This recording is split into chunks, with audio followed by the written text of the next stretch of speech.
नमस्कार साथियों, स्वागत है आपका हमारे YouTube चैनल में।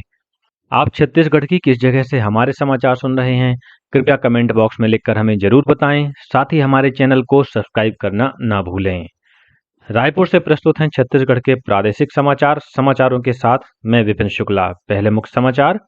राष्ट्रपति ने स्वच्छ सर्वेक्षण के 9वें संस्करण के लिए कल नई दिल्ली में पुरस्कार प्रदान किए। छत्तीसगढ़ के 7 नगरीय निकायों को भी किया गया पुरस्कृत। विधानसभा में कल डीएपी खाद की कमी का मुद्दा गूंजा। गर्भगृह में नारेबाजी करने वाले विपक्षी सदस्यों के व्यवहार से नाराज विधानसभा अध्यक्ष ने सभी कांग्रेस विधायकों को एक दिन के लिए सदन की कार्यवाही से निलंबित किया। राज्यपाल ने कहा, विश्वविद्यालय केवल डिग्रियां बांटने का केंद्र न बने, बल्कि गुणवत्तापूर्ण शिक्षा के लिए प्रतिबद्ध हों।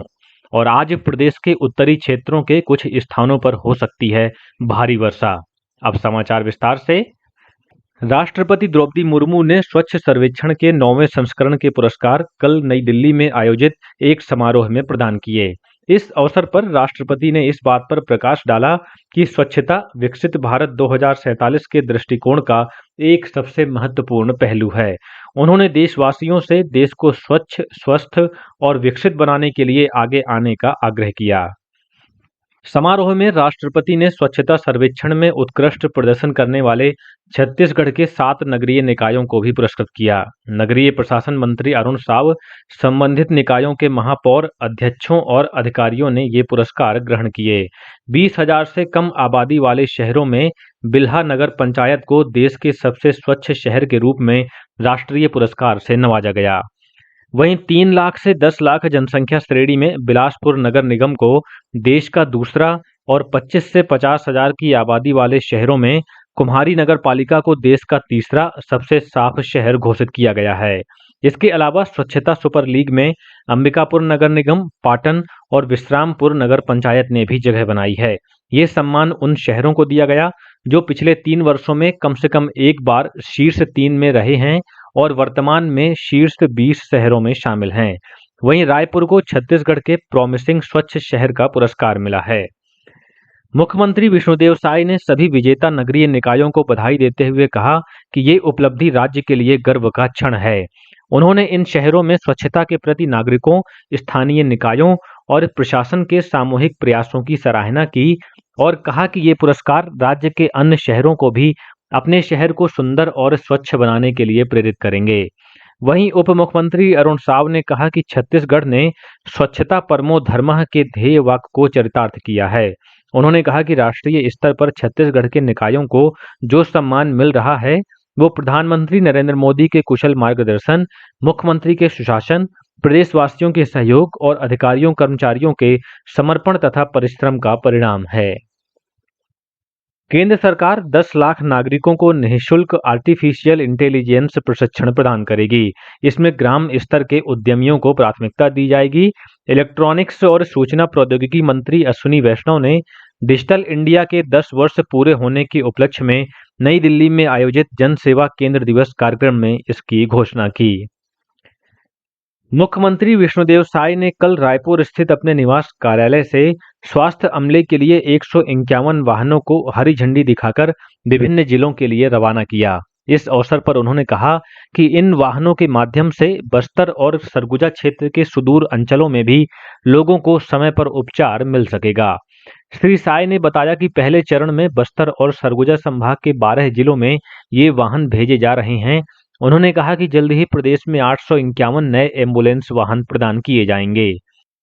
इनमें से 375 एम्बुलेंस 108 आपातकालीन सेवाओं के लिए, 30 एम्बुलेंस ग्रामीण चलित चिकित्सा इकाइयों के लिए और 163 मुक्तांजलि शव वाहन निःशुल्क सेवा के अंतर्गत दिए जाएंगे।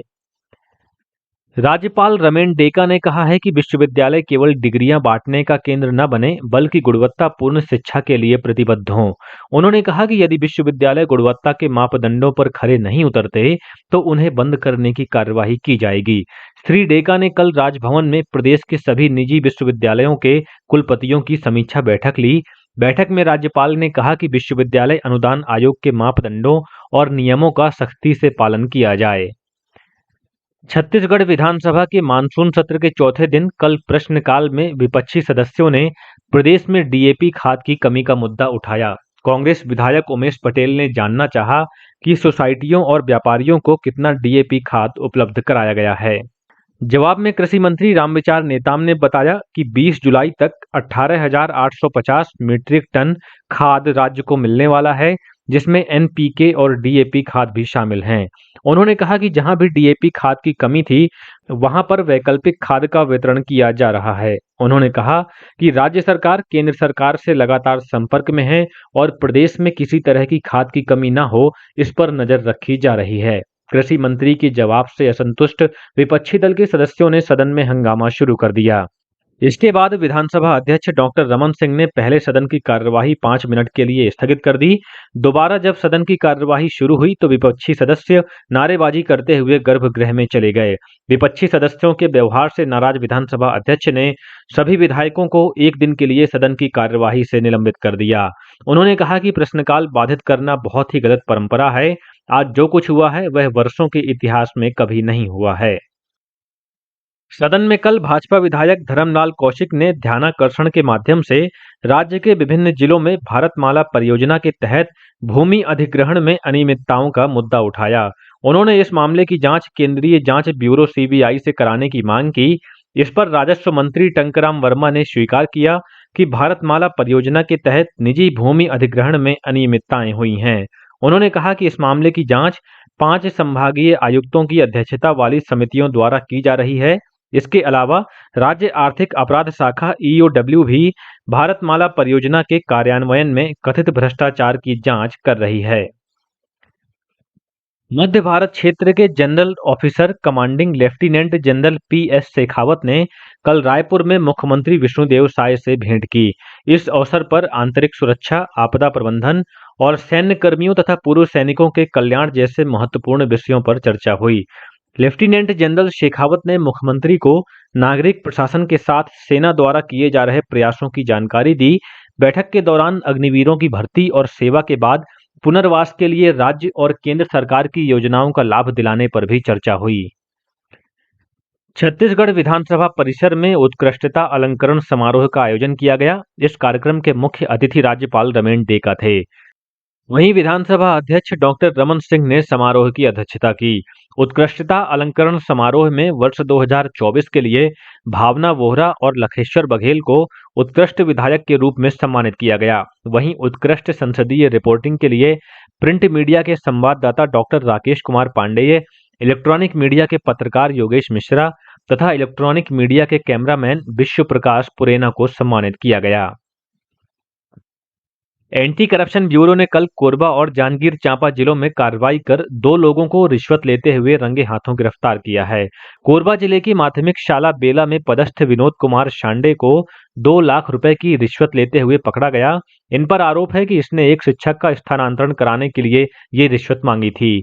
वहीं एसीबी की टीम ने जांजगीर के पुटपुरा में पदस्थ पटवारी बाल मुकुंद राठौड़ को 20,000 रुपए की रिश्वत लेते हुए गिरफ्तार किया है।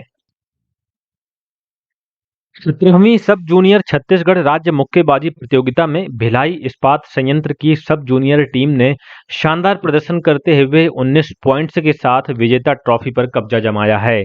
इस टीम में 9 मुक्केबाजों ने 4 स्वर्ण, 3 रजत और 1 कांस्य पदक जीता है। ये प्रतियोगिता बिलासपुर के रेलवे स्टेडियम में एमेच्योर मुक्केबाजी एसोसिएशन द्वारा आयोजित की गई थी, जिसमें प्रदेश के 13 जिलों से 115 मुक्केबाजों ने भाग लिया।